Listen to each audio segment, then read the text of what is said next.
You saw how to flowchart the process. The tool that helps you organize the workspace by removing disorganization and distractions is called 5S. 5S stands for sort, straighten, shine, standardize, and sustain. A secondary benefit of carrying out the 5S task is that it is also a great way for employees to get involved as a team and to take ownership and pride in their workspace. In this way, 5S sets a solid foundation for future in-depth business improvement activities. So, what does 5S involve? Start with the first of the 5 S's, sort. The aim here is to decide what you need to keep, store, or dispose of in your workspace. Before you start, it may be helpful to take before photographs. First, remove any obvious rubbish and broken items. Next, you need to decide what you are going to keep. Anything you are not sure of should be tagged with a red tag which should contain the date.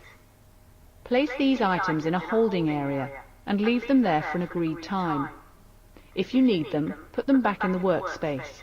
If you still haven't used it after an agreed amount of time, put it into storage or dispose of it. Let's see what happens at Presto Pizza when the purchase order project team go to Geeta's office to study the purchase ordering process. To the purchasing office. It's in a bit of a mess, I'm afraid. Don't... We're just understanding of how you manage the ordering process. Can you show us the files and folders you use for ordering ingredients? It'll take me some time to find them all, I'm afraid. I'm not quite sure where we should start. The files and folders are all over the place. That's okay. First we need to organize your workspace. That will help us see the process more clearly. Do what we call 5S.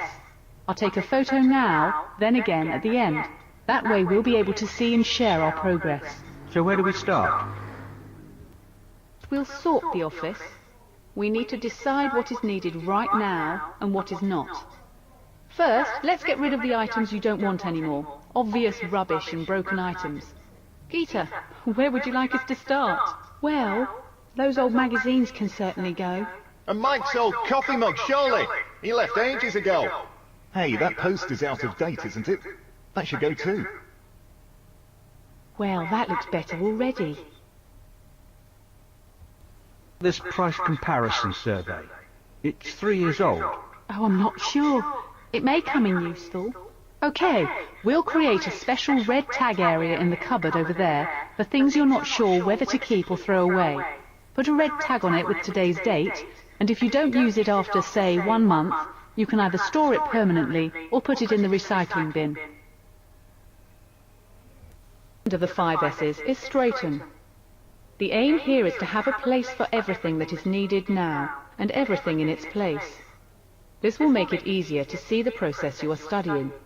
Arrange items that are needed so that they are easy to use, labelled, and can be found and put away by anyone. When choosing the correct location for equipment, ensure that you have the easiest access to the things that you use most often. Also, try to keep items that are used together in the same place. In other words, arrange things according to frequency of use and economy of movement.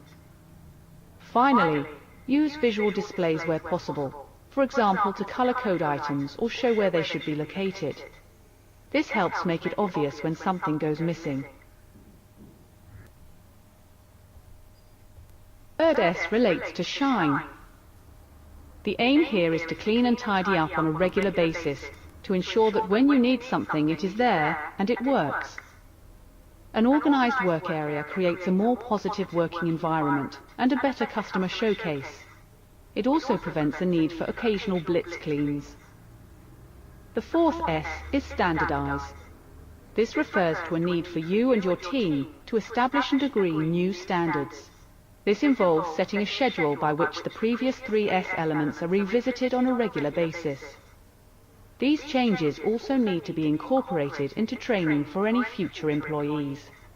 Final S stands for sustain. Whereas standardize is the introduction of a formal maintenance program, sustain is the set of approaches used to win hearts and minds, to make people want to keep applying good practice.